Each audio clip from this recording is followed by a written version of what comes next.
चिराग ये बुकलेट अंदर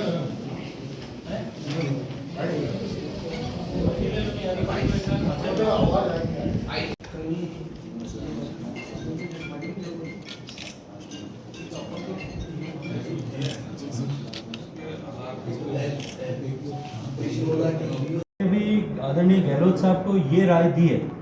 उसने गहलोत साहब को अगर ये राय दे दी होती कि मुख्यमंत्री बनने के लिए राजस्थान के 2 प्रदेश के टुकड़े करने, तो शायद मुझे लगता है कि वो अलग प्रदेश का टुकड़ा करने में भी इसमें कोई गुरेज नहीं करते, उसकी भी अनुशंसा करके भेज देते। कुर्सी पर चिपके रहने का मोह जो है, उस मोह ने जिस तरह से राजस्थान को पिछले 4.5 साल में बर्बाद किया, मुझे लगता है कि अब उस बर्बादी के ताबूत में आखिरी कील ठोकने का प्रयास राजस्थान की सरकार ने किया है। जिस तरह से थोथी घोषणाएं की, जिन घोषणाओं को कभी धरातल पर लागू नहीं किया जा सके, अब तक जितनी घोषणाएं की थी, जितनी योजनाएं बनी थी, उन योजनाओं के हकीकत हालात क्या है, यदि उनके बारे में मैं बयान करूंगा तो शायद आप कहेंगे कि ये आपने राजनीति से प्रेरित होकर के इस तरह का बयान दिया। लेकिन सदन के पटल पर खड़े होकर के और जो है विधानसभा के पटल पर खड़े होकर के और मीडिया के सामने जो उन्हीं की पार्टी के विधायक उनकी योजनाओं के बारे में जो रिपोर्ट करते हैं, आप सबको देखना चाहिए। उनकी सरकार के विधायक, अगर केवल विधायक कहते तो शायद लगता है कि विधायक का अपना कोई हद होगा। सरकार के मंत्री और मंत्रियों से आगे बढ़कर के मुख्यमंत्री के माननीय सलाहकार, जिनको डेजिग्नेटेड मिनिस्टर आपने कर रखा है, वो लोग किस तरह के भाषण और किस तरह के बात जो है विधानसभा के पटल पे कह रहे हैं। तो किसी व्यक्ति को सच दिखाने के लिए आईने की आवश्यकता होती है। यहाँ तो आईनों के जो है 6 डायमेंशनल आईना लगा हुआ है, जिधर भी घूम करके देखो उनको विफलता ही नजर आती है और उन्हीं के लोग उनको विफलता के कटघरे में खड़ा करते हुए दिखाई देते हैं।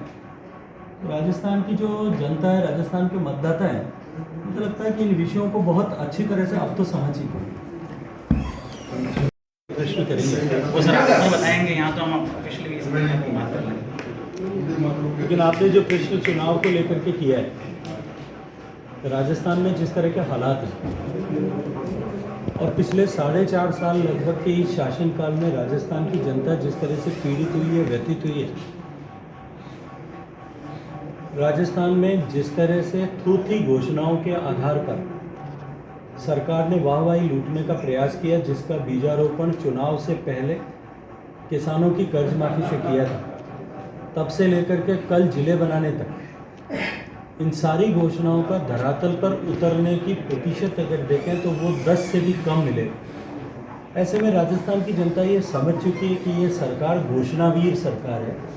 और केवल घोषणाओं करके, लोक लुभावने वादे करके और उन वादों को तोड़ने वाली सरकार है। तो राजस्थान की जनता मानस बना चुकी है। राजस्थान में जिस तरह के लॉ एंड ऑर्डर की सिचुएशन है, राजस्थान में जिस तरह से अब बार बार महिलाओं का अपमान हुआ है और अपमान के बाद सरकार ने जिस तरह से असंवेदनशीलता दिखाई है, राजस्थान में जिस तरह से माफिया अलग अलग तरह, शराब माफिया, बजरी, बात स्पष्टता के साथ में कह चुके हैं कि भारतीय जनता पार्टी में चुनाव का चेहरा नरेंद्र मोदी होगा। और वैसे भी हम भारतीय जनता पार्टी के लोग सौभाग्यशाली हैं कि हमारे पास में ऐसा नेतृत्व है जो देश का नहीं, दुनिया का सबसे लोकप्रिय नेता है। ऐसा चेहरा है जिसकी एक्सेप्टेबिलिटी पूरे देश भर में है। ऐसा चेहरा है जिस पे